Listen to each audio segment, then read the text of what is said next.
उमा संहिता। भगवान श्री कृष्ण के तप से संतुष्ट हुए शिव और पार्वती का उन्हें अभीष्ट वर देना तथा शिव की महिमा। जो रजोगुण का आश्रय ले संसार की सृष्टि करते हैं, सत्वगुण से संपन्न हो सातों भुवनों का धारण पोषण करते हैं, तमोगुण से युक्त हो सबका संहार करते हैं तथा त्रिगुणमयी माया को लांघकर अपने शुद्ध स्वरूप में स्थित रहते हैं, उन सत्यानंद स्वरूप अनंत बोधमय निर्मल एवं पूर्ण ब्रह्मा शिव का हम ध्यान करते हैं। वे ही सृष्टि काल में ब्रह्मा, पालन के समय विष्णु और संहार काल में रुद्र नाम धारण करते हैं तथा सदैव सात्विक भाव को अपनाने में ही प्राप्त होते हैं। ऋषि बोले, महाज्ञानी व्यास शिष्य सूत जी, आपको नमस्कार है। आपने कोटि रुद्र नामक चौथी संहिता हमें सुना दी है। अब उमा संहिता के अंतर्गत नाना प्रकार के उपाख्यानों से युक्त जो परमात्मा साम्य सदाशिव का चरित्र है, उसका वर्णन कीजिए।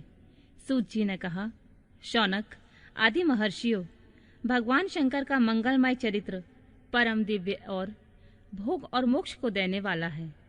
तुम लोग प्रेम से इसका श्रवण करो। पूर्व काल में मुनिवर व्यास ने सनत कुमार के सामने ऐसे ही पवित्र प्रश्न को उपस्थित किया था और उसके उत्तर में उन्होंने भगवान शिव के उत्तम चरित्र का गान किया था।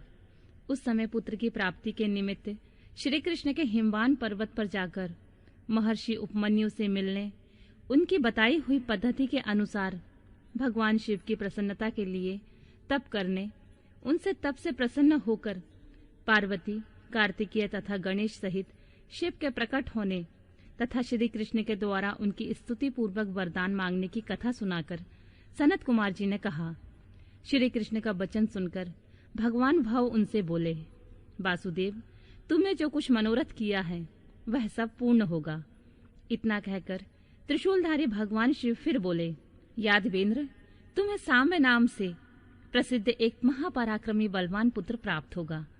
एक समय मुनियों ने भयानक संवर्तक प्रलयंकर सूर्य को शाप दिया था कि तुम मनुष्य योनि में उत्पन्न होगे, अतः वे संवर्तक सूर्य ही तुम्हारे पुत्र होंगे। इसके सिवा जो जो वस्तु तुम्हें अभीष्ट है वह सब तुम प्राप्त करो। सनत कुमार जी कहते हैं, इस प्रकार परमेश्वर शिव से संपूर्ण वरों को प्राप्त करके श्री कृष्ण ने विविध प्रकार की बहुत सी स्तुतियों द्वारा उन्हें पूर्णतः संतुष्ट किया। तदनंतर भक्त वत्सला गिरिराज कुमारी शिवा ने प्रसन्न हो उन तपस्वी शिव भक्त महात्मा वासुदेव से कहा। पार्वती बोली, परम बुद्धिमान वासुदेव नंदन श्री कृष्ण, मैं तुमसे बहुत संतुष्ट हूँ। अनघ, तुम मुझसे भी मनोवांछित वरों को ग्रहण करो जो भूतल पर दुर्लभ है। श्री कृष्ण ने कहा, देवी, यदि आप मेरे इस सत्य तप से संतुष्ट हैं और मुझे वर दे रही हैं, तो मैं यह चाहता हूँ कि ब्राह्मणों के प्रति कभी मेरे मन में द्वेष न हो। मैं सदा द्विजों का पूजन करता रहूं। मेरे माता पिता सदा मुझसे संतुष्ट रहें। मैं जहाँ कहीं भी जाऊं, समस्त प्राणियों के प्रति मेरे हृदय में अनुकूल भाव रहे। आपके दर्शन के प्रभाव से मेरी संतति उत्तम हो। मैं सैकड़ों यज्ञ करके इंद्र आदि देवताओं को तृप्त करूं। सहस्त्रों साधु सन्यासियों और अतिथियों को सदा अपने घर पर श्रद्धा से पवित्र अन्न का भोजन कराऊं। भाई बंधुओं के साथ मिलकर मेरा प्रेम बना रहे तथा मैं सदा संतुष्ट रहूं। सनत कुमार जी कहते हैं, श्री कृष्ण का वह वचन सुनकर संपूर्ण अभीष्टों को देने वाली सनातनी देवी पार्वती विस्मित हो गई। उनसे बोली, वासुदेव, ऐसा ही होगा, तुम्हारा कल्याण हो। इस प्रकार श्री कृष्ण पर उत्तम कृपा करके उन्हें उन वरों को देकर पार्वती देवी तथा परमेश्वर शिव दोनों वहीं अंतर्ध्यान हो गए। तदनंतर केशी हंतक श्री कृष्ण ने मुनिवर उपमन्यु को प्रणाम करके उनसे वर प्राप्ति का सारा समाचार बताया। तब उन मुनि ने कहा, जनार्दन, संसार में भगवान शिव के सिवा दूसरा कौन महादानी ईश्वर है तथा क्रोध के समय दूसरा कौन अत्यंत दुस्सह हो उठता है। महायशस्वी गोविंद दान, तप, शौर्य तथा स्थिरता में शिव से बढ़कर कौन है।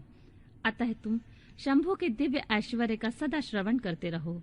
तदनंतर उपमन्यु के द्वारा शिव की महिमा सुनने के बाद उन महेश्वरों को नमस्कार करके वासुदेव नंदन केशव मन ही मन शंभु का स्मरण करते हुए द्वारकापुरी को चले गए।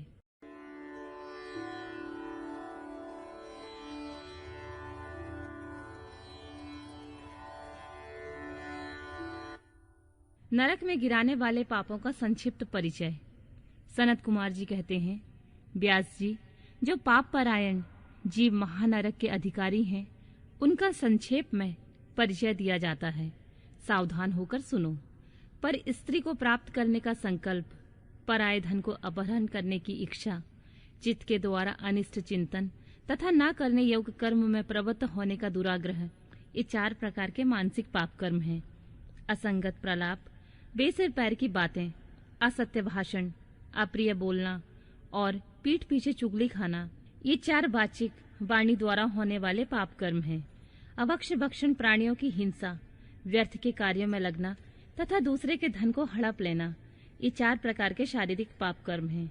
इस प्रकार के 12 कर्म बताए गए हैं जो मन, वाणी और शरीर, इन तीनों साधनों से संपन्न होते हैं।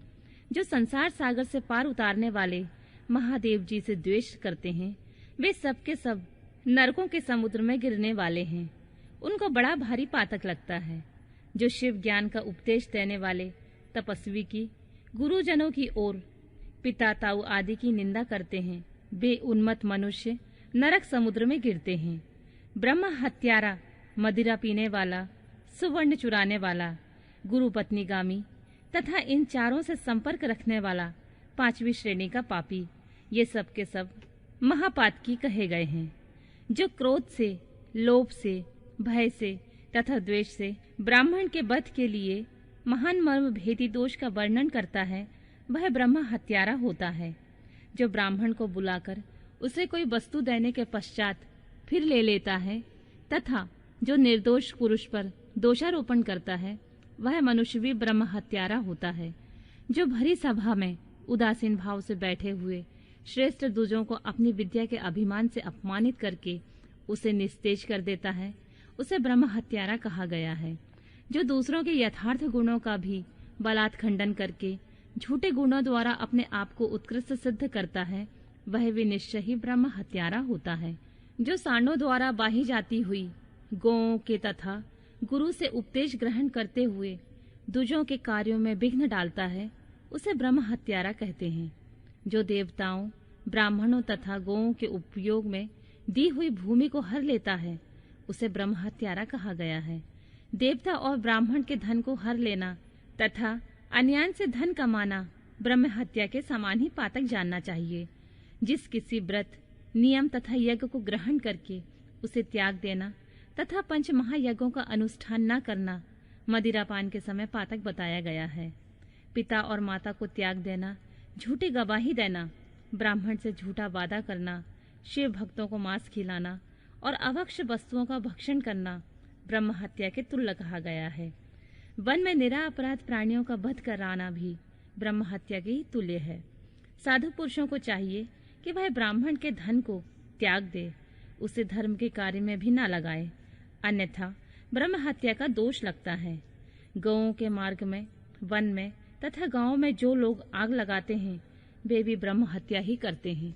इस तरह के जो भयानक पाप हैं, वे ब्रह्म हत्या के समान माने गए हैं। ब्राह्मण के द्रव्य का अपहरण करना, पैतृक संपत्ति के बंटवारे में उलटफेर करना, अत्यंत अभिमान और अधिक क्रोध करना, पाखंड फैलाना, कृतज्ञता करना, विषयों में अंतर्गत आसक्त होना, कंजूसी करना, सत्पुरुषों से द्वेष रखना, पर स्त्री समागम करना, श्रेष्ठ कुल की कन्याओं को कलंकित करना, यज्ञ, बाग बगीचे, सरोवर तथा स्त्री पुरुषों का विक्रय करना, तीर्थ यात्रा, उपवास तथा व्रत और उपनयन आदि का सौदा करना, स्त्री के धन से जीविका चलाना, स्त्रियों के अत्यंत वशीभूत होना, स्त्रियों की रक्षा न करना और छल से पराई स्त्री का सेवन करना, ब्रह्मचर्य आदि व्रतों का त्याग देना, दूसरों के आचार का सेवन करना, आसत शास्त्रों का अध्ययन करना, सूखे तर्क का सहारा लेना, देवता, अग्नि, गुरु, साधु तथा ब्राह्मण की निंदा करना, पितृयज्ञ और देव यज्ञ को त्याग देना, अपने कर्मों का परित्याग करना, बुरे स्वभाव को अपनाना, नास्तिक होना, पापों में लगना तथा सदा झूठ बोलना, इस तरह के पापों से युक्त स्त्री पुरुषों को उपपातकी कहा गया है। जो मनुष्य गौओं, ब्राह्मण कन्याओं, स्वामी, मित्र तथा तपस्वी महात्माओं के कार्य को नष्ट कर देते हैं, वे नरकगामी माने गए हैं। जो ब्राह्मणों को दुख देते हैं, उन्हें मारने के लिए शस्त्र उठाते हैं, जो द्विज होकर शूद्रों की सेवा करते हैं तथा जो कामवश मदिरापान करते हैं, जो पाप परायण, क्रूर तथा हिंसा के प्रेमी हैं, जो गौशाला में, अग्नि में, जल में, सड़कों पर, पेड़ों की छाया में, पर्वतों पर, बगीचों में तथा देव मंदिरों के आसपास मलमूत्र का त्याग करते हैं, बांस, ईंट, पत्थर, काठ, सींग और कीलों द्वारा जो रास्ता रूंधते या रोकते हैं, दूसरे के खेत आदि की सीमा मिटा देते हैं, छल से शासन करते हैं, छल कपट के ही कार्य में लगे होते हैं, किसी को ठग कर लाए हुए पाक, अन्न तथा वस्त्रों का छल से ही उपयोग करते हैं, जो स्त्री पुत्र, मित्र, बाल, वृद्ध, दुर्बल, आतुर, भृत्य, अतिथि तथा बंधुजनों को भूखे छोड़कर स्वयं खा लेते हैं, जो आजितेंद्रिय पुरुषों स्वयं नियमों को ग्रहण करके फिर उन्हें त्याग देते हैं, संन्यास धारण करके वे फिर से घर बसा लेते हैं, जो शिव प्रतिमा का भेदन करने वाले हैं, गौओं को क्रूरता पूर्वक मारते और बारंबार उनका दमन करते हैं, जो दुर्बल पशुओं का पोषण नहीं करते हैं, सदा उन्हें छोड़े रखते हैं, अधिक भार लादकर उन्हें पीड़ा देते हैं तथा सहन न होने पर भी बलपूर्वक उन्हें हल या गाड़ी में जोतते हैं अथवा उनसे असहा बोझ खिंचवाते हैं, जो उन पशुओं को खिलाए बिना ही भार ढोने या हल खींचने के काम में जोत देते हैं, बंधे हुए भूखे पशुओं को चरने के लिए नहीं छोड़ते हैं, जो भार से घायल, रोग से पीड़ित और भूख से आतुर गाय बैलों का यत्नपूर्वक पालन नहीं करते हैं, वे सब के सब गौ हत्यारे तथा नरकगामी माने गए हैं। जो पापिष्ठ मनुष्य बैलों के अंडकोश कुटवाते हैं और बंध्या गाय को जोतते हैं, वे महानार्किक हैं, जो आशा से घर पर आए हुए भूख प्यास और परिश्रम से कष्ट पाते हुए और अन्य की इच्छा रखने वाले अतिथियों, अनाथों, स्वाधीन पुरुषों, दीन, बाल, वृद्ध, दुर्बल और रोगियों पर कृपा नहीं करते हैं, वे मूढ़ नरक के समुद्र में गिरते हैं। मनुष्य जब मरता है तब उसका कमाया हुआ धन घर में ही रह जाता है।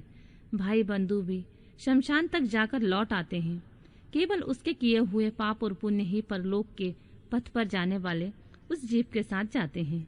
जो औचित्य की सीमा को लांघकर मनमाना कर वसूल करता है तथा दूसरों को दंड देने में रुचि रखता है, वह राजा नरक में पकाया जाता है।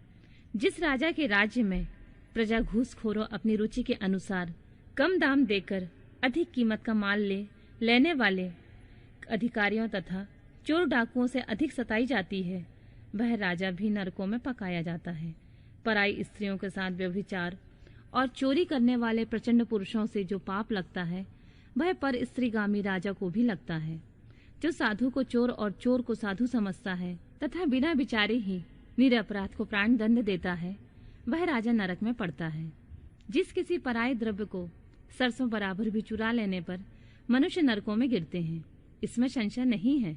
इस तरह के पापों से युक्त मनुष्य मरने के पश्चात यातना भोगने के लिए न्यूतन शरीर पाता है, जिसमें संपूर्ण आकार अभिव्यक्त रहते हैं।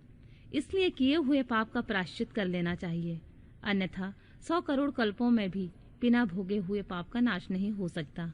जो मन, वाणी तथा शरीर द्वारा स्वयं पाप करता, दूसरों से कराता तथा किसी के दुष्कर्म का अनुमोदन करता है, उसके लिए पाप गति ही फल है।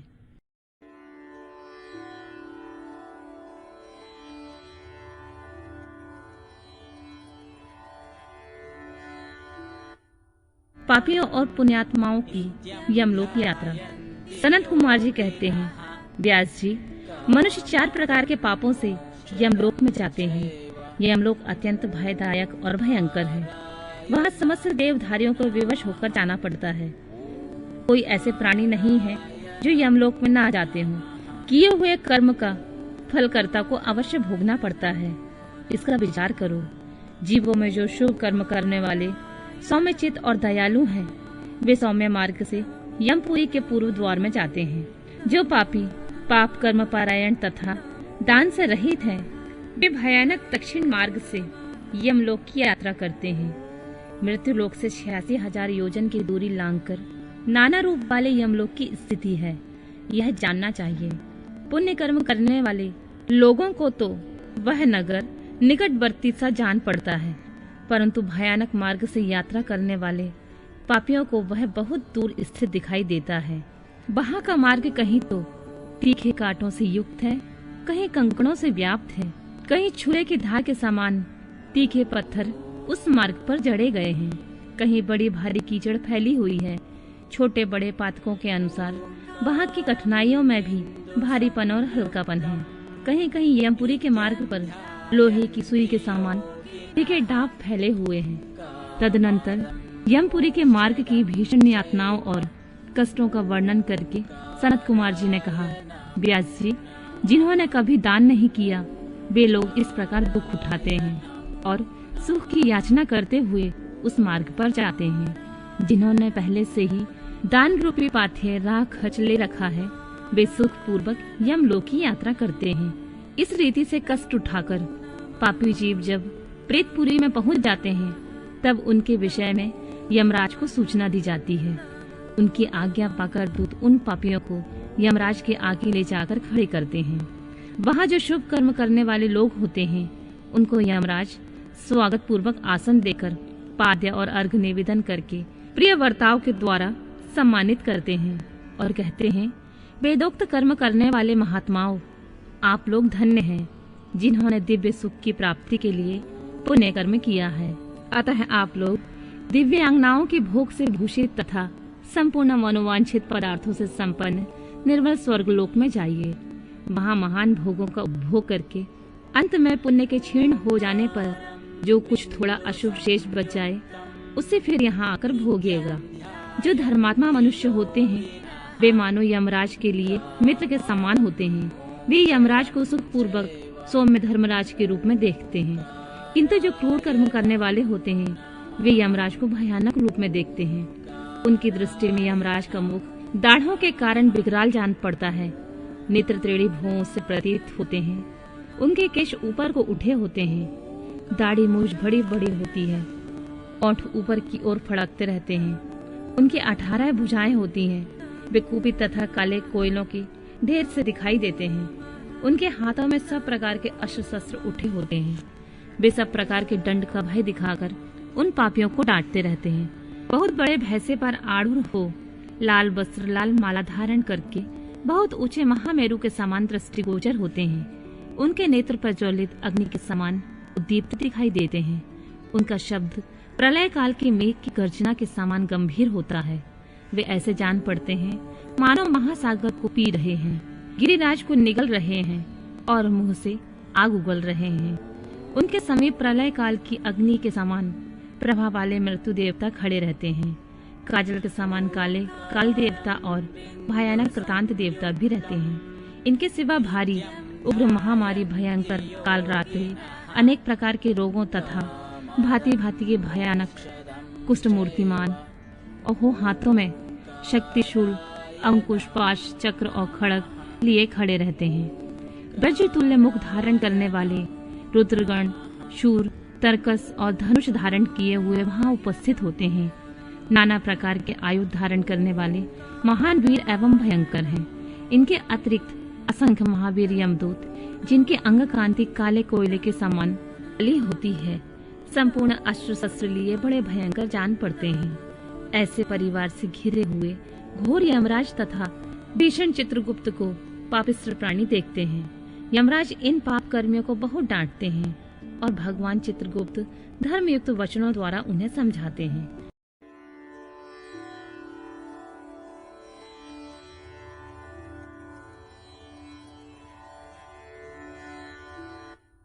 नरकों की 28 कोटियों तथा प्रत्येक के 5-5 नायक के क्रम से 140 रौरावादी नरकों की नामावली। सनत कुमार जी कहते हैं, व्यास जी, तदनंतर यमदूत पापियों को अत्यंत तपे हुए पत्थर पर बड़े बेग से दे मारते हैं, मानो वज्र से बड़े बड़े वृक्षों को धाराशाही कर दिया गया हो। उस समय शरीर से जर्जर हुआ देहधारी जीभ कान से खून बहाने लगता है और सुध-बुध होकर निचेष्ट हो जाता है। तब वायु का स्पर्श कराकर वे यमदूत फिर उसे जीवित कर देते हैं और उसके पापों की शुद्धि के लिए उसे नरक समुद्र में डाल देते हैं। पृथ्वी के नीचे नरक की 7 कोटियां हैं, जो 7वें तल के अंत में घोर अंधकार के भीतर स्थित हैं। उन सब की 28 कोटियां हैं। पहली कोटि घोरा कही गई है, दूसरी सुघोरा जो उसके नीचे स्थित है, तीसरी अति घोरा, चौथी महाघोरा, 5वीं घोर रूपा, 6ठी छतला तला, 7वीं भयानका, 8वीं काल रात्रि, 9वीं भयोत्कृता, उसके नीचे 10वीं चंडा, उसके नीचे महाचंडा, फिर चंड कोलाहला तथा उससे भिन्न प्रचंडा है, जो चंडों की नायिका कही गई है। उसके बाद पद्या, पद्यावती, भीता और भीमा है, जो भीषण नरकों की नायिका मानी गई हैं। 18वीं कराला, 19वीं विकराला और 20वीं नरक कोटि बजरामा कही गई है। तदनंतर त्रिकोणा, पंचकोणा, सुदीर्घा, अखलार्दिता, समा भीमबला, भीमा तथा 28वीं दीप्ति प्राया है। इस प्रकार मैंने तुमसे भयानक नरक कोटियों के नाम बताए हैं। इनकी संख्या 28 ही है। ये पापियों को यातना देने वाली है। उन कोटियों में क्रमशः 5-5 नायक जानने चाहिए। अब उन सब कोटियों के नाम बताए जाते हैं, सुनो। उसमें प्रथम रौरव नरक है, जहाँ पहुंचकर देवधारी जीव रोने लगते हैं। महारौरव की पीड़ा से तो महान पुरुष भी रो देते हैं। इसके बाद शीत तथा उष्ण नामक नरक है। फिर सुघोर है। रौरव से सुघोर तक आदि के 5 नरक नायक माने गए हैं। इसके बाद सुमहातीक्ष्ण, संजीवन, महानतम, बिलोम, बिलोप, कंस्टक, तीव्र वेग, कराल, विकराल, प्रकंपन, महावक्र, काल, कालसूत्र, प्रगर्जन, सूचिमुख, सुनेति, खादक, सुप्रीडन, कुंकिपाक, सुपाक, क्रकच, अति दारुण, अंगार राशि भवन, मेरु, आसक्र प्रहित, तीक्ष्ण टुंड, शकुनी, महासंवर्तक, क्रतु, तृप्त जंतु, पंकलेप, प्रतिमांस, त्रिपुद्रुभ, उच्चबास, सुनरुच्छिबास, दुधीर, कूटशालिम, दुरिष्ठ, सुमहावाद, प्रबाद, सुप्रतापम, मेघ, ब्रश, शाल्म, सिंहमुख, व्याघ्रमुख, गजमुख, कुंकुरमुख, सुकरमुख, अजमुख, महिषमुख, धूपमुख, कोकमुख, ब्रकमुख, ग्राह, कुंभिनस, नरक, सर्प, कूर्म, काक, ग्रंथ, उलूक, हलोक, शार्दुल, कथ, करकट, मंडूक, पूतिमुख, रत्ताक्ष, पूतिमृतिक, कर्णध्रूम, अग्नि, क्रमी, गंधी बपु, अग्रीग, अप्रतिष्ठित, रुधिराभ, श्रव भोजन, लालाभक्ष, अन्यभक्ष, सर्वभक्ष, सुदारुण, कंस्टक, सुविशाल, विकट, कटपूतन, अम्बरीश, कटाह, कष्टदायिनी, वैतरणी नदी, सुतृप्त, लोहशयन, एकपाद, प्रपूरण, घोर, अति तालवन, अस्थिरभृंग, सुपूरण, विलासत, अस्त्रयंत्र, कूटपाश, प्रमर्दन, महाचूर्ण, असुचूर्ण, तृप्त लोहमय, पर्वत, श्रुधारा, यमल पर्वत, मूत्रकूप, विष्टाकूप, अश्रुकूप, शीतल, क्षारकूप, मुसलोलुखल, यंत्रशिला, शकट, लालंग, लालपत्रवन, असीपत्रवन, महाशकट मंडप, सम्मोह, अस्थिभंग, तृप्त, चंचल, अयोगुण, लोहे की गोली, बहुदुख, महाक्रेश, कश्मल, शमल, मलात, हालाहल, विरूप, स्वरूप, यमानुग, एकपाद, त्रिपाद, तीव्र, अचिवर और तम। इस प्रकार ये 28 नरक और क्रमशः उनके 5-5 नायक कहे गए हैं। 28 कोटियों के क्रमशः रौरव आदि 5-5 ही नायक बताए जाते हैं। उपयुक्त 28 कोटियों को छोड़कर लगभग 100 नरक माने जाते हैं और महानरक मंडल 140 नरकों का बताया गया है।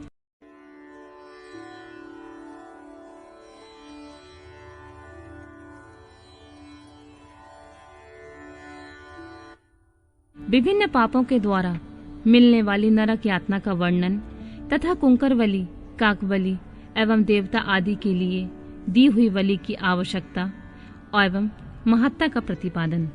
सनत कुमार जी कहते हैं, व्यास जी, इन सब भयानक पीड़ादायक नरकों में पापी जीवों को अत्यंत भीषण नरक यातना भोगनी पड़ती है।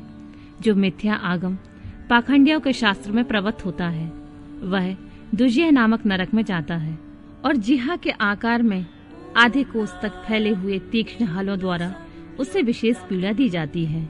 जो क्रूर मनुष्य माता पिता और गुरुओं को डांटता है उसके मुंह में कीड़ों से युक्त विष्ठा ठूसकर उसे खूब पीटा जाता है।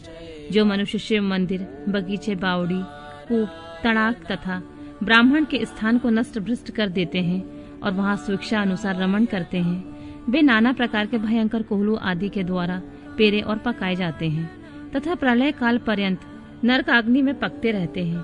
पर स्त्रीगामी पुरुष उस रूप से ही व्यभिचार करते हुए मारे पीटे जाते हैं। पुरुष पहले जैसे शरीर को धारण करके लोह की बनी हुई खूब तपाई हुई नारी का गाढ़ आलिंगन करके सब ओर से जलते रहते हैं। वे उस दुराचारणी स्त्री का गाढ़ आलिंगन करते और रोते हैं। जो सत्पुरुषों की निंदा सुनते हैं उनके कानों में लोहे या तांबे आदि की बनी हुई कीलें आग से तपाकर भर दी जाती हैं।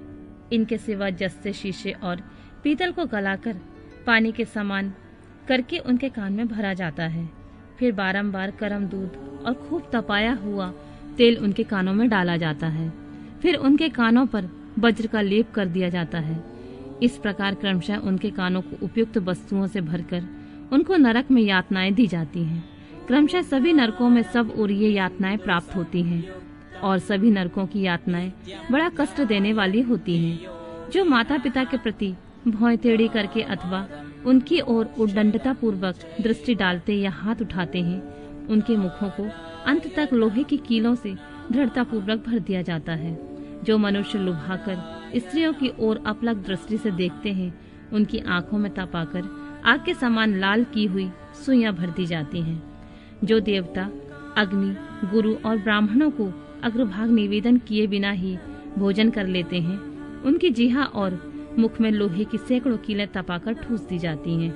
जो लोग धर्म का उपदेश करने वाले महात्मा कथावाचक की निंदा करते हैं, देवता, अग्नि और गुरु के भक्तों की तथा सनातन धर्म शास्त्र की भी खिल्लियां उड़ाते हैं, उनकी छाती, कंठ, जिहा, दांतों की संधि, तालू, ओंठ, नासिका, मस्तक तथा संपूर्ण अंगों की संधियों में आग के समान तपाई हुई 3 शाखा वाली लोहे की कीलें मुदगरों से ठोकी जाती हैं। उस समय उन्हें बहुत कष्ट होता है।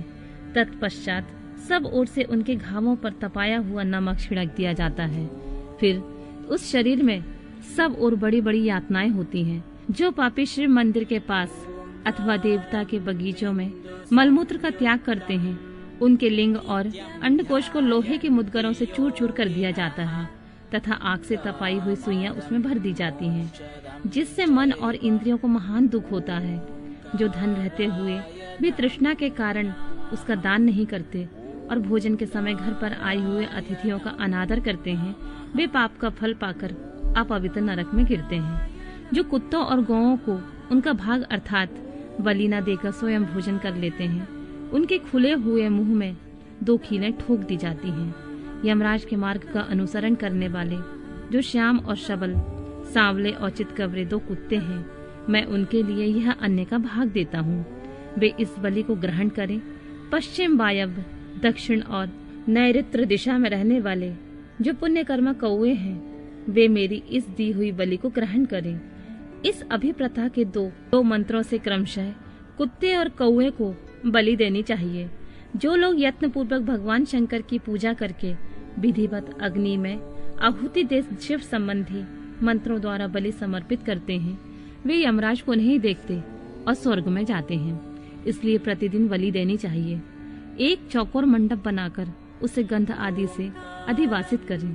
फिर ईशान कोण में धन्वंतरी के लिए और पूर्व दिशा में इंद्र के लिए बलि दें। दक्षिण दिशा में यम के लिए, पश्चिम दिशा में शुद्ध सोम के लिए और दक्षिण दिशा में पितरों के लिए बलि देकर पुनः पूर्व दिशा में आर्यमा को अन्न का भाग अर्पित करें। द्वार देश में धाता और विधाता के लिए बलि निवेदन करें। तदनंतर कुत्तों के स्वामी और पक्षियों के लिए भूतल पर अन्न डाल दें। देवता, पितर, मनुष्य, प्रेत, भूत, गुहाक, पक्षी, कृमि और कीट ये सभी गृहस्थ से अपनी जीविका चलाते हैं। स्वाहाकार, स्वधाकार, वशटकार तथा हंतकार ये धर्ममयी धेनु के 4 स्तन हैं।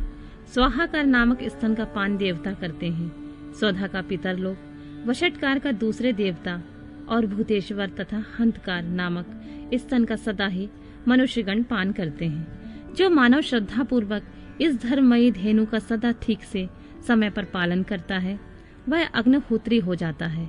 जो स्वस्थ रहते हुए भी उसका त्याग कर देता है वह अंधकार पूर्ण नरक में डूबता है। इसलिए उन सबको बलि देने के पश्चात द्वार पर खड़ा हो क्षण भर अतिथि की प्रतीक्षा करे। यदि कोई भूखे से पीड़ित अतिथि या उसी गांव का निवासी पुरुष मिल जाए तो उसे अपने भोजन से पहले यथाशक्ति शुभ अन्न का भोजन कराएं। जिस घर में अतिथि निराश होकर लौटता है उसे वह अपना शाप दे बदले में उसका पुण्य लेकर चला जाता है।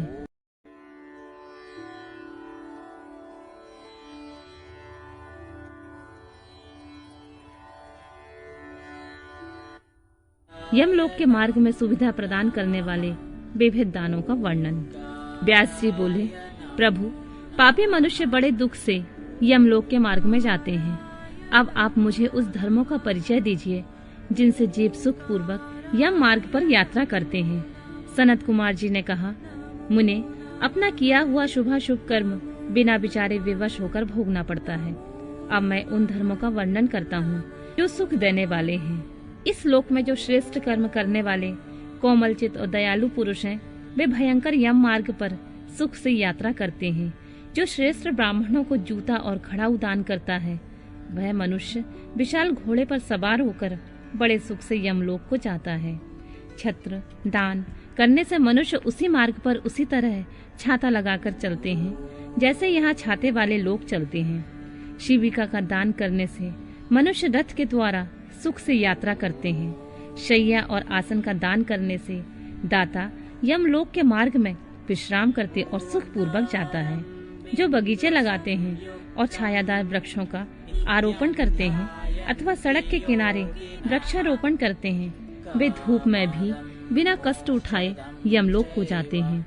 जो मनुष्य फुलवारी लगाते हैं वे पुष्पक विमान में यात्रा करते हैं। देव मंदिर बनाने वाले उस मार्ग पर घर के भीतर क्रीड़ा करते हैं। जो यतियों का आश्रय का निर्माण कराते हैं और अनाथों के लिए घर बनवाते हैं वे भी घर के भीतर क्रीड़ा करते हैं। जो देवता, अग्नि, गुरु, ब्राह्मण, माता और पिता की पूजा करते हैं वे मनुष्य स्वयं ही पूजित हो अपनी इच्छा के अनुकूल मार्ग द्वारा सुख से यात्रा करते हैं। दीपदान करने वाले मनुष्य संपूर्ण दिशाओं को प्रकाशित करते हुए जाते हैं। ग्रह दान करने से दाता रोग शोक से रहित हो सुख पूर्वक यात्रा करते हैं। गुरुजनों की सेवा करने वाले मानव विश्राम करते हुए जाते हैं। बाजा देने वाले उसी तरह से सुख यात्रा करते हैं मानो अपने घर जा रहे हों। गौदान करने वाले लोग संपूर्ण मनोवांछित वस्तुओं से भरे पूरे मार्ग द्वारा जाते हैं। मनुष्य उस मार्ग पर इस लोक में दिए हुए अन्य पान को ही पाता है। जो किसी को पैर धोने के लिए जल देता है वह ऐसे मार्ग से जाता है जहाँ जल की सुविधा हो। जो आदरणीय पुरुषों के पैरों में उबटन लगाता है वह घोड़े की पीठ पर बैठकर यात्रा करता है।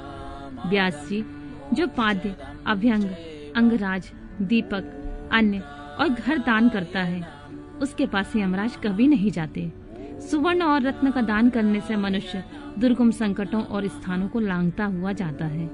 चांदी, गाड़ी ढोने वाले बैल और फूलों की माला दान करने से दाता सुख पूर्वक यमलोक में जाता है। इस तरह के दान से मनुष्य सुख पूर्वक यमलोक की यात्रा करते हैं और स्वर्ग में सदा भांति भांति के भोग पाते हैं। सब दानों में अन्न दान को ही उत्तम बताया गया है क्योंकि यह तत्काल तृप्ति प्रदान करने वाला, मन को प्रिय लगने वाला तथा बल और बुद्धि को बढ़ाने वाला है। मुनि श्रेष्ठ, अन्न दान के समान दूसरा कोई दान नहीं है क्योंकि अन्न से ही प्राणी उत्पन्न होते हैं और अन्न के अभाव से मर जाते हैं। अतएव अन्न दान से महान पुण्य बताया गया है क्योंकि अन्न के बिना भूख की आग से तृप्त हुए समस्त प्राणी मर जाते हैं। अतः अन्न की ही लोग प्रशंसा करते हैं क्योंकि अन्न में ही सब कुछ प्रतिष्ठित है। अन्न के समान दान ना तो हुआ है और ना होगा मुने, यह संपूर्ण जगत अन्न से ही धारण किया जाता है। लोक में अन्न को बलकारक बताया गया है, क्योंकि अन्न में ही प्राण प्रतिष्ठित है। प्राप्त हुए अन्न की कभी निंदा न करें और न किसी तरह उसे फेंकें। कुत्ते और चंडाल के लिए भी किया हुआ अन्न दान कभी नष्ट नहीं होता। जो मनुष्य थके मांदे और अपरिचित पार्थिव को अन्न देता है और देते समय कष्ट का अनुभव नहीं करता है, वह समृद्धि का भागी होता है। महामुनि, जो देवताओं, पितरों, ब्राह्मणों और अतिथियों को अन्न से तृप्त करता है, उससे महान पुण्य फल की प्राप्ति होती है। अन्न और जल का दान शुद्ध और ब्राह्मण के लिए भी समान रूप से महत्व रखता है। अन्न की इच्छा रखने वाले पुरुष से उसका गोत्र, शाखा, स्वाध्याय और देश नहीं पूछना चाहिए। अन्न साक्षात ब्रह्मा है, अन्न साक्षात विष्णु और शिव है। इसलिए अन्न के समान ना दान हुआ है, ना दान होगा। जो पहले बड़ा भारी पाप करके भी पीछे अन्न का दान करने वाला हो जाता है, वह समस्त पापों से मुक्त होकर स्वर्गलोक में जाता है। अन्न, जल, घोड़ा, गौ, वस्त्र, शय्या, छत्र और आसन, इन 8 वस्तुओं को दान करके यमलोक के लिए उत्तम माने गए हैं। इस प्रकार दान विशेष से मनुष्य विमान में बैठकर धर्मराज के नगर में जाता है। इसलिए सबको दान करना चाहिए। महामुने, जो इस प्रसंग को सुनता अथवा श्राद्ध में ब्राह्मणों को सुनाता है, उसके पितरों को अक्षय अन्नदान प्राप्त होता है।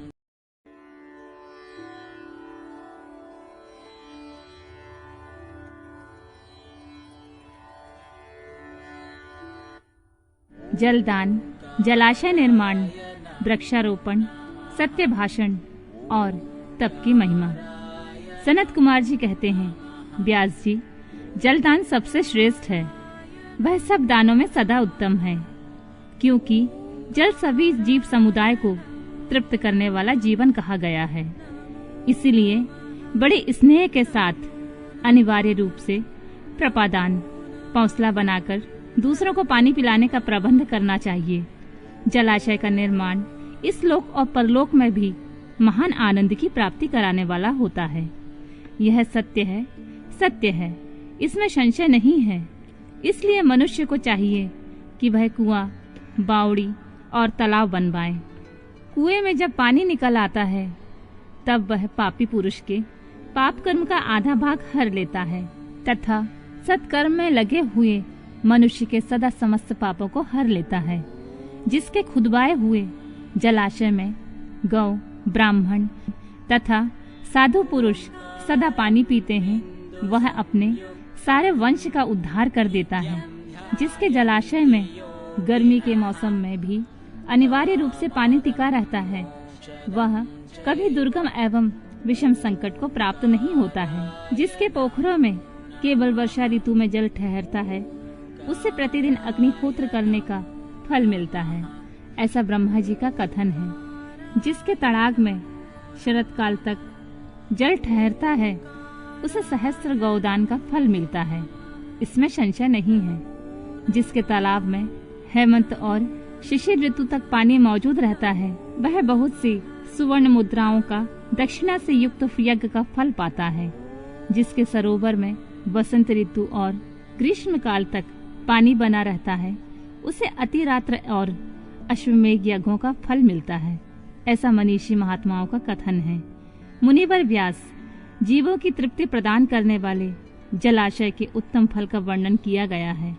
अब वृक्ष लगाने का जो गुण है, उसका वर्णन सुनो। जो वीरान एवं दुर्गम स्थानों में वृक्ष लगाता है, वह अपनी बीती और तथा आने वाली संपूर्ण पीढ़ियों को तार देता है। इसलिए वृक्ष अवश्य लगाना चाहिए। ये वृक्ष लगाने वाले के पुत्र होते हैं, इनमें संशय नहीं है। वृक्ष लगाने वाला पुरुष परलोक में जाने पर अक्षय लोकों को पाता है। पोखरा खुदाने वाला, खुद वृक्ष लगाने वाला और यज्ञ कराने वाला तो द्विज है, वह तथा दूसरे सत्यवादी पुरुष ये स्वर्ग से कभी नीचे नहीं गिरते हैं। सत्य ही पर ब्रह्मा है, सत्य ही परम तप है, सत्य ही श्रेष्ठ यज्ञ है और सत्य ही उत्कृष्ट शास्त्र ज्ञान है। सोए हुए पुरुषों में सत्य ही जागता है, सत्य ही परम पद है। सत्य से ही पृथ्वी टिकी हुई है और सत्य में ही सब कुछ प्रतिष्ठित है। तप, यज्ञ, पुण्य, देवता, ऋषि और पितरों का पूजन, जल और विद्या, ये सब सत्य पर ही अवलंबित हैं। सबका आधार सत्य ही है। सत्य ही यज्ञ, तप, दान, मंत्र, सरस्वती देवी तथा ब्रह्मचर्य है। ओंकार ही सत्य रूप ही है। सत्य से ही वायु चलती है, सत्य से ही सूर्य तपता है, सत्य से ही आग जलाती है और सत्य से ही स्वर्ग टिका हुआ है। लोक में संपूर्ण वेदों का पालन तथा संपूर्ण तीर्थों का स्नान केवल सत्य से ही सुलभ हो जाता है। सत्य से ही सब कुछ प्राप्त होता है, इसमें संशय नहीं है। 1,000 अश्वमेघ तथा लाखों यज्ञ एक ओर तराजू पर रखे जाएं और दूसरी ओर सत्य को, तो सत्य का ही पलड़ा भारी होगा। देवता, पितर, मनुष्य, नाग, राक्षस तथा चराचर प्राणियों सहित समस्त लोग सत्य से ही प्रसन्न होते हैं। सत्य को ही परम धर्म कहा गया है, सत्य को ही परम पद बताया गया है और सत्य को ही परब्रह्म परमात्मा कहते हैं। इसलिए सदा सत्य बोलना चाहिए। सत्यपरायण मुनि अत्यंत दुष्कर तप करके स्वर्ग को ही प्राप्त हुए हैं तथा सत्य धर्म से अनुरक्त रहने वाले सिद्ध पुरुष भी सत्य से ही स्वर्ग के निवासी हुए हैं। अतः सदा सत्य बोलना चाहिए। सत्य से ही बढ़कर दूसरा कोई धर्म नहीं है। सत्य रूपी तीर्थ अगाध, विशाल, सिद्ध एवं पवित्र जलाशय है। उसमें योगा युक्त होकर मन के द्वारा स्नान करना चाहिए। सत्य को ही परम पद कहा गया है। जो मनुष्य अपने लिए, दूसरों के लिए अथवा अपने बेटे के लिए भी झूठ नहीं बोलते, वे ही स्वर्गगामी होते हैं। वेद, यज्ञ तथा मंत्र ये ब्राह्मणों में सदा निवास करते हैं, परंतु असत्यवादी ब्राह्मणों में इनकी प्रतीति नहीं होती। अतः सदा सत्य बोलना चाहिए। तदनंतर तप की बड़ी बड़ी महिमा बताते हुए सनत कुमार जी ने कहा, मुने, संसार में ऐसा कोई सुख नहीं है जो तपस्या के बिना सुलभ होता हो। तप से ही सारा सुख मिलता है। इस बात को वेद वेत्ता पुरुष जानते हैं। ज्ञान, विज्ञान, आरोग्य, सुंदर रूप, सौभाग्य तथा शाश्वत सुख तप से ही प्राप्त होते हैं। तपस्या से ही ब्रह्मा बिना परिश्रम के ही संपूर्ण विश्व की सृष्टि करते हैं। तपस्या से ही विष्णु इसका पालन करते हैं। तपस्या के बल से ही रुद्रदेव संहार करते हैं तथा तप के प्रभाव से ही शेष अवशेष भूमंडल को धारण करते हैं।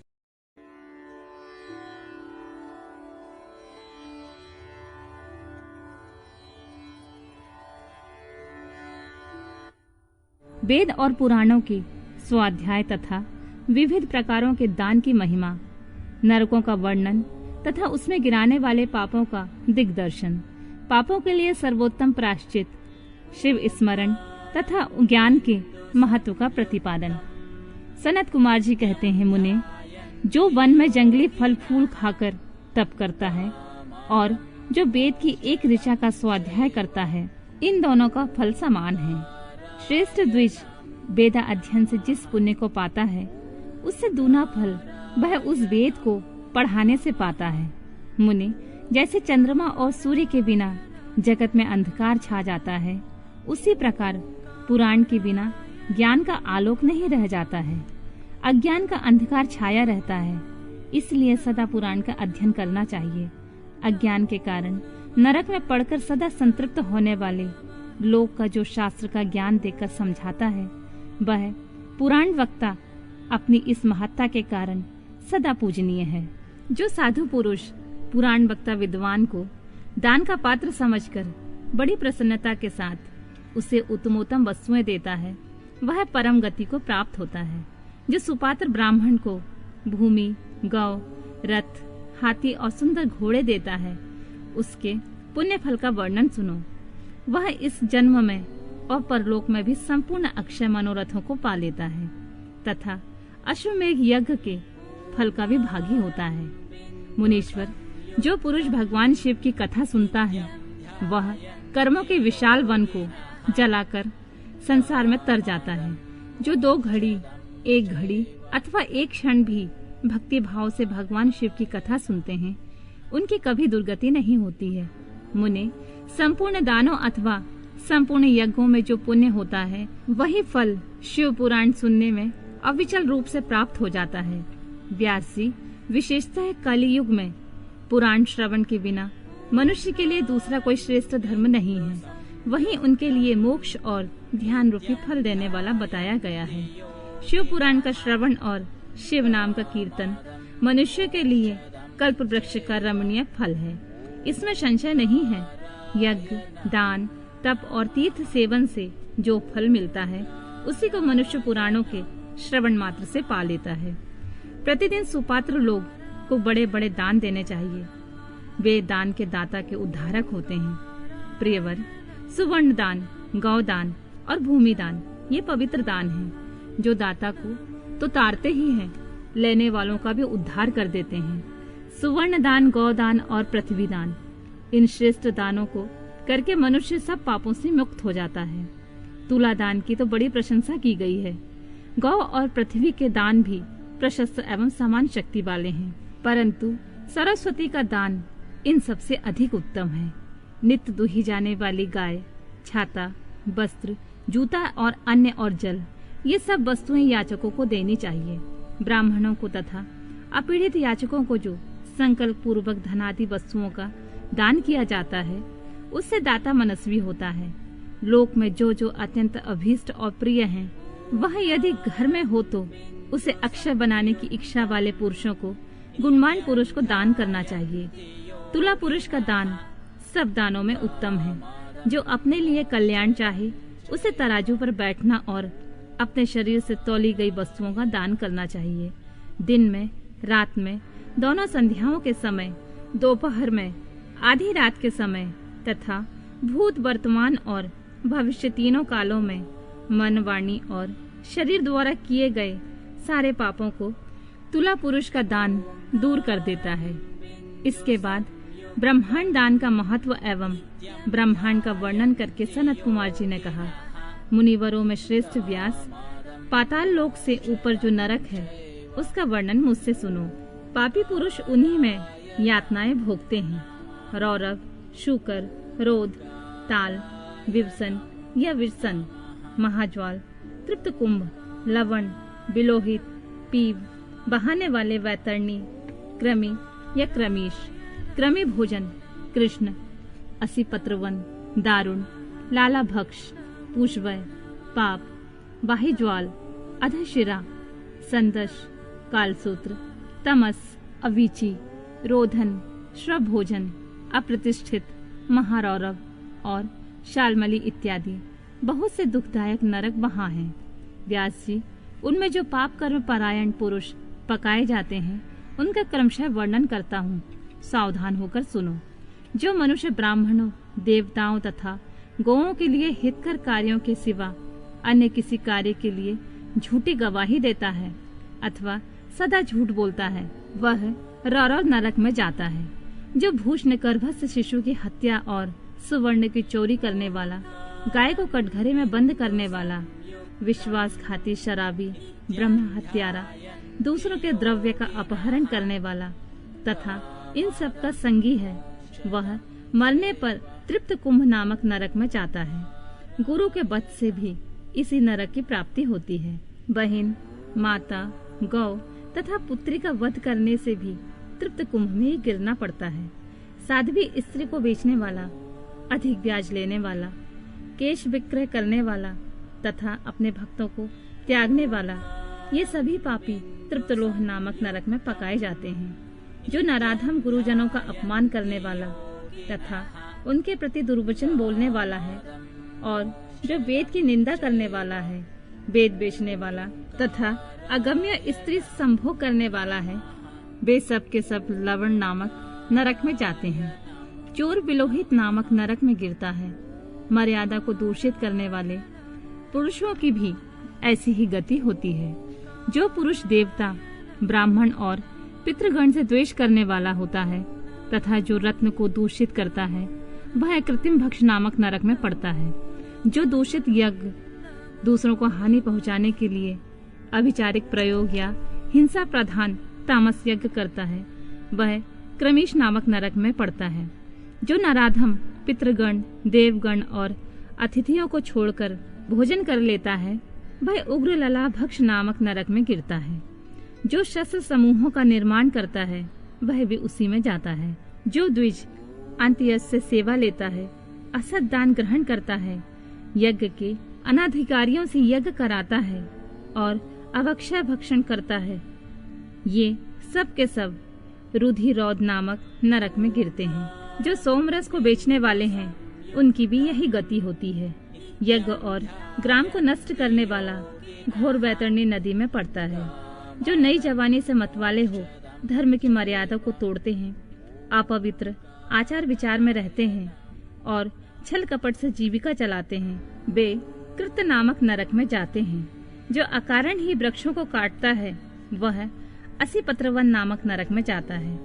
भेड़ों को बेचकर जीविका चलाने वाले तथा पशुओं की हिंसा करने वाले कसाई बही ज्वाल नामक नरक में गिरते हैं। भ्रष्टाचारी ब्राह्मण, क्षत्रिय और वैश्य तथा जो कच्चे खपड़ों अथवा ईंटों आदि को पकाने के लिए पजाबे में आग देता है, वे सब उसी बाही ज्वाल नामक नरक में गिरते हैं। जो व्रतों का लोप करने वाले तथा अपने आश्रम में गिरे हुए हैं, वे दोनों प्रकार के पुरुष अत्यंत दारुण संदस नामक नरक की यातना में पड़ते हैं। जो ब्रह्मचारी होकर भी स्वप्न में वीर खलन करते हैं और जो पुत्रों से विद्या पढ़ते हैं, वे श्रभोज नामक नरक में गिरते हैं। इस तरह ये तथा और भी सैकड़ों हजारों नरक हैं, जिनमें पाप कर्मी प्राणी यातनाओं की आग में डालकर पकाए जाते हैं। उन उपयुक्त पापों के समान और भी सहस्त्र पाप कर्म हैं, जिन्हें नरकों में पड़कर मनुष्य भोगा करते हैं। जो लोग मन, वाणी और क्रिया द्वारा अपने वर्ण और आश्रम के विरुद्ध कर्म करते हैं, वे नरक में गिरते हैं। नरक के सिर नीचे करके लटकाए जाते हैं। प्राणी स्वर्ग लोकों में रहने वाले देवताओं को देखा करते हैं और देवता लोग भी नीचे दृष्टि डालने पर उन सभी अधोमुख नार की जीवों को देखते हैं। पापी लोग नरक भोग के अनंत क्रमशः उन्नति करते हुए स्थावर, कृमि, जलचर, पक्षी, पशु, मनुष्य, धर्मात्मा, मानव, देवता तथा मुमुक्षु होते हैं और अंत में मोक्ष प्राप्त कर लेते हैं। जितने जीव स्वर्ग में हैं, उतने ही नरक में हैं। जो पापी पुरुष अपने पाप का प्रायश्चित नहीं करता, वही नरक में जाता है। काली नंदन स्वयंभू मनु ने महान पापों के लिए महान और लघु पापों के लिए लघु प्रायश्चित बताए हैं। उन अशेष पाप कर्मों के लिए जो जो प्रायश्चित संबंधी कर्म बताए गए हैं, उन सब में भगवान शंकर का ही स्मरण सर्वश्रेष्ठ प्रायश्चित है। जिस पुरुष के चित्त में पाप कर्म करने के अनंतर पश्चाताप होता है, उसके लिए तो एकमात्र भगवान शिव का स्मरण ही सर्वोत्तम प्रायश्चित है। प्रातः काल, सायंकाल, रात में तथा मध्याह्न आदि में भगवान शिव का स्मरण करने से पाप रहित हुआ मनुष्य महेश्वर धाम को प्राप्त कर लेता है। भगवान शिव के स्मरण से समस्त पापों और कष्टों का क्षय हो जाने से मनुष्य स्वर्ग अथवा मोक्ष प्राप्त कर लेता है। जिसका चित्त जप, होम और पूजा आदि करते समय निरंतर भगवान महेश्वर में लगा होता है, उसके लिए इंद्र आदि पद की प्राप्ति रूप फल तो अंतराय ही है। मुने, जो पुरुष भक्ति भाव से दिन रात भगवान शिव का स्मरण करता है, उसके सारे पातक नष्ट हो जाते हैं, इसलिए वह कभी नरक में नहीं पड़ता। नरक और स्वर्ग ये पाप और पुण्य के ही एक दूसरे नाम हैं। इनमें तो एक तो दुख देने वाला है और दूसरा सुख देने वाला है। जब एक ही वस्तु कभी प्रीति प्रदान करने वाली होती है और कभी दुख देने वाली बन जाती है, तब यह निश्चय होता है कि कोई भी पदार्थ ना तो दुखमय है और ना ही सुखमय ही है। ये दुख और सुख तो मन के ही विकार हैं। ज्ञान ही परब्रह्म है और ज्ञान ही तात्विक बोध का कारण है। यह सारा चराचर विश्व ज्ञानमय ही है। उस परम विज्ञान से भिन्न दूसरी कोई वस्तु नहीं है।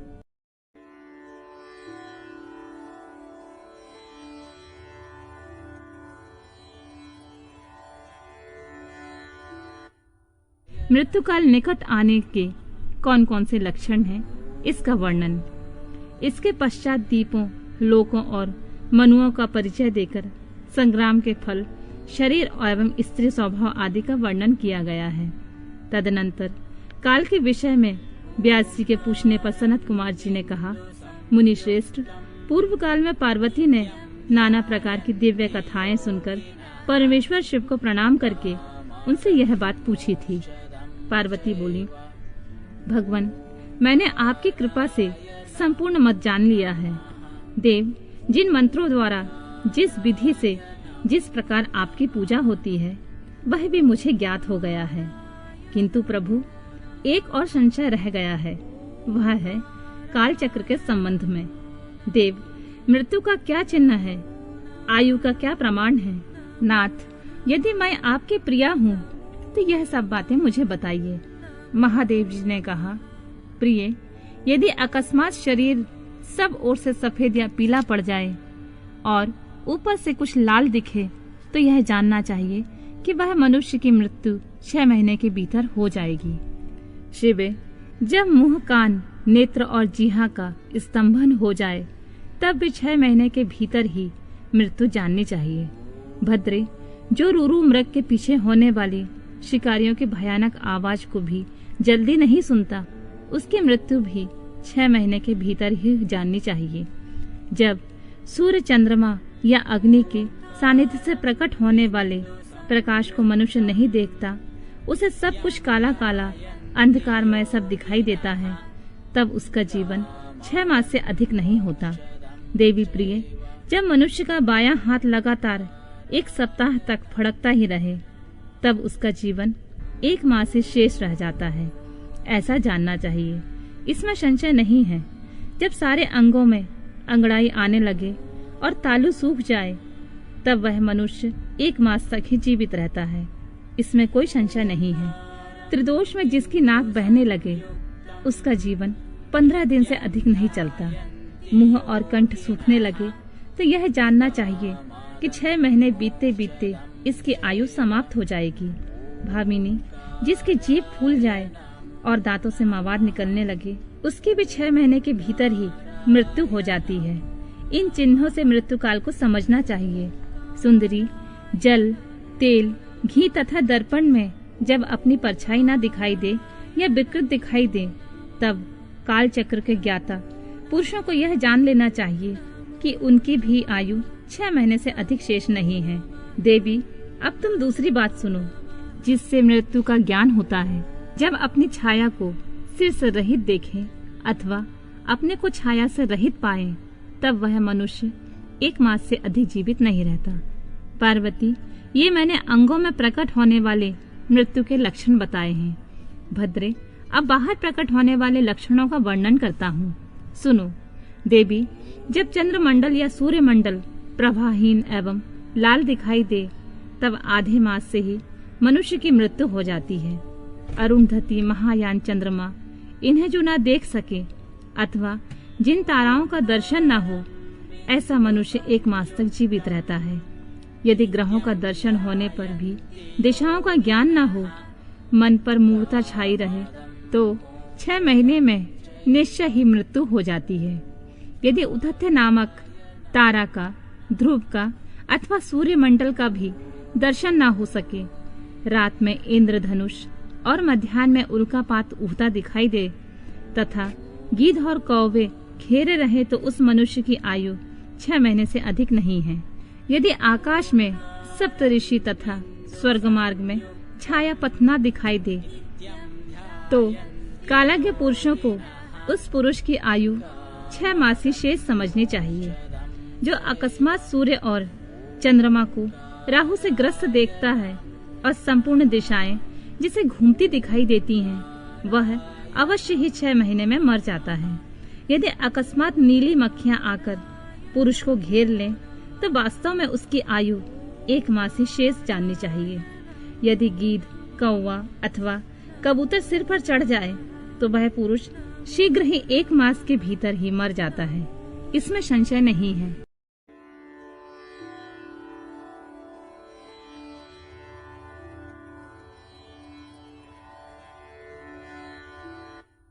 काल को जीतने का उपाय। नवदा शब्द ब्रह्मा एवं तुंकार के अनुसंधान और उससे प्राप्त होने वाली सिद्धियों का वर्णन। देवी पार्वती ने कहा, प्रभु, काल से आकाश का भी नाश होता है। वह भयंकर काल बड़ा विकराल है। वह स्वर्ग का भी एकमात्र स्वामी है। आपने उसे दग्ध कर दिया था, परंतु अनेक प्रकार के स्त्रोतों द्वारा जब उसने आपकी स्तुति की तब आप फिर संतुष्ट हो गए और वह काल पुनः अपनी प्रकृति को प्राप्त हुआ, पूर्णतः स्वस्थ हो गया। आपने उससे बातचीत में कहा, काल, तुम सर्वत्र विचरोगे, किंतु लोग तुम्हें नहीं देख सकेंगे। आप प्रभु की कृपा दृष्टि होने पर वर मिलने से वह काल जी उठा और उसका प्रभाव बहुत बढ़ गया। अतः महेश्वर, क्या यहाँ ऐसा कोई साधन है जिससे उस काल को नष्ट किया जा सके? यदि हो तो मुझे बताइए, क्योंकि आप योगियों में शिरोमणि और स्वतंत्र प्रभु हैं। आप परोपकार के लिए ही शरीर धारण करते हैं। शिव बोले, देवी, श्रेष्ठ देवता, दैत्य, यक्ष, राक्षस, नाग और मनुष्य, किसी के द्वारा भी काल का नाश नहीं किया जा सकता, परंतु जो ध्यान पारायण योगी हैं, वे शरीरधारी होने पर भी सुख पूर्वक काल को नष्ट कर देते हैं। बरारोहे, यह पंच भौतिक शरीर सदा उन भूतों के गुणों से युक्त ही उत्पन्न होता है और उन्हीं में उसका लय होता है। मिट्टी की देह मिट्टी में ही मिल जाती है। आकाश से वायु उत्पन्न होती है, वायु से तेज तत्व प्रकट होता है, तेज से जल का प्राकट्य बताया गया है और जल से पृथ्वी का आविर्भाव होता है। पृथ्वी यदि भूत क्रमशः अपने कारणों में लीन होते हैं, पृथ्वी के 5, जल के 4, तेज के 3 और वायु के 2 गुण होते हैं। आकाश में एकमात्र शब्द ही गुण है। पृथ्वी आदि में जो गुण बताए गए हैं उनके नाम इस प्रकार हैं: शब्द, स्पर्श, रूप, रस और गंध। जब भूत अपने गुण को त्याग देता है तब नष्ट हो जाता है और जब गुण को ग्रहण करता है तब उसका प्रादुर्भाव हुआ बताया जाता है। देवेश्वरी, इस प्रकार तुम 5 भूतों के यथार्थ स्वरूप को समझो। देवी, इस कारण काल को जीतने की इच्छा वाले योगी को चाहिए कि वह प्रतिदिन प्रयत्न पूर्वक अपने अपने काल में उसके अंशभूत गुणों का चिंतन करे। योगवेता पुरुष को चाहिए कि सुखद आसन पर बैठकर विशुद्ध श्राव प्राणायाम द्वारा योगा अभ्यास करे। रात में जब सब लोग सो जाएं, उस समय दीपक बुझाकर अंधकार में योग धारण करें। तर्जनी अंगुली से दोनों कानों को बंद करके 2 घड़ी तक दबाए रखें। उस अवस्था में अग्नि प्रेरित शब्द सुनाई देता है। इससे संध्या के बाद का खाया हुआ अन्न क्षण भर में पच जाता है और संपूर्ण रोगों तथा ज्वर आदि बहुत से उपद्रवों का शीघ्र नाश कर देता है। जो साधक प्रतिदिन इसी प्रकार 2 घड़ी तक शब्द ब्रह्मा का साक्षात्कार करता है, वह मृत्यु तथा काम को जीतकर इस जगत में स्वच्छंद विचरता है और सर्वज्ञ एवं समदर्शी होकर संपूर्ण सिद्धियों को प्राप्त कर लेता है। जैसे आकाश में वर्षा से युक्त बादल गरजता है, उसी प्रकार उस शब्द को सुनकर योगी तत्काल संसार बंधन से मुक्त हो जाता है। तदनंतर योगियों द्वारा प्रतिदिन चिंतन किया जाता हुआ वह शब्द क्रमशः सूक्ष्म से सूक्ष्मतर हो जाता है। देवी, इस प्रकार मैंने तुम्हें शब्द ब्रह्मा के चिंतन का क्रम बताया है। जैसे धन चाहने वाला पुरुष पुआल को छोड़ देता है, उसी तरह मोक्ष की इच्छा रखने वाला योगी सारे बंधनों को त्याग देता है। इस शब्द ब्रह्मा को पाकर भी जो दूसरी वस्तु की अभिलाषा करते हैं, वे मुक्के से आकाश को मारते और भूख प्यास की कामना करते हैं। यह शब्द ब्रह्मा ही सुखद मोक्ष का कारण, बाहर भीतर के भेद से रहित, अविनाशी और समस्त उपाधियों से रहित पर ब्रह्मा है। इसे जानकर मनुष्य मुक्त हो जाते हैं। जो लोग कालपाश से मोहित होकर शब्द ब्रह्मा को नहीं जानते, वे पापी और कुबुद्धि मनुष्य मौत के फंदे में फंसे रहते हैं। मनुष्य तभी तक संसार में जन्म लेते हैं जब तक सबके आश्रयभूत परम तत्व पर ब्रह्मा की प्राप्ति नहीं होती है। परम तत्व का ज्ञान हो जाने पर मनुष्य जन्म मृत्यु के बंधन से मुक्त हो जाता है। निद्रा और आलस्य साधना का बहुत बड़ा विघ्न है। इस शत्रु को यत्न पूर्वक जीतकर सुखद आसन पर आसीन हो प्रतिदिन शब्द ब्रह्मा का अभ्यास करना चाहिए। 100 वर्ष की अवस्था वाला वृद्ध पुरुष आजीवन इसका अभ्यास करे तो उसका शरीर रूपी स्तंभ मृत्यु को जीतने वाला हो जाता है और उसे प्राण वायु की शक्ति को बढ़ाने वाला आरोग्य प्राप्त होता है। यदि पुरुष में भी ब्रह्मा के अभ्यास से होने वाले लाभ का विश्वास देखा जाता है, फिर तरुण मनुष्य को इस साधना से पूर्ण लाभ हो, इसके लिए तो कहना ही क्या। यह शब्द ब्रह्मा न ओमकार है, न मंत्र है, न बीज है, न अक्षर है। यह अनाहत नाद बिना आघात के अथवा बिना बजाए ही प्रकट होने वाला शब्द है। इसका उच्चारण किए बिना ही चिंतन होता है। यह शब्द ब्रह्मा परम कल्याणमय है। प्रिय शुद्ध बुद्धि वाले पुरुष यत्न पूर्वक निरंतर इसका अनुसंधान करते हैं। अतः 9 प्रकार के शब्द बताए गए हैं जिन्हें प्राणवेत्ता पुरुष ने लक्षित किया है। मैं उन्हें प्रयत्न पूर्वक करके बता रहा हूँ। उन शब्दों को नाद सिद्धि भी कहते हैं। वे शब्द क्रमशः इस प्रकार हैं: घोष, कांस, श्रृंग, घंटा, वीणा आदि, बांसुरी, दुधुम्बी, शंख और नाभा, मेघ गर्जन। इस प्रकार के शब्दों को त्याग कर तुंकार आदि का अभ्यास करें। ये प्रकार सदा ही ध्यान कराने वाला योगी पुण्य और पापों में लिप्त नहीं होता है। देवी योगा अभ्यास के द्वारा सुनने का प्रयत्न करने पर भी जब योगी उन शब्दों को नहीं सुनता और अभ्यास करते करते मरणासन्न हो जाता है, तब भी वह दिन रात उसी अभ्यास में लगा रहे।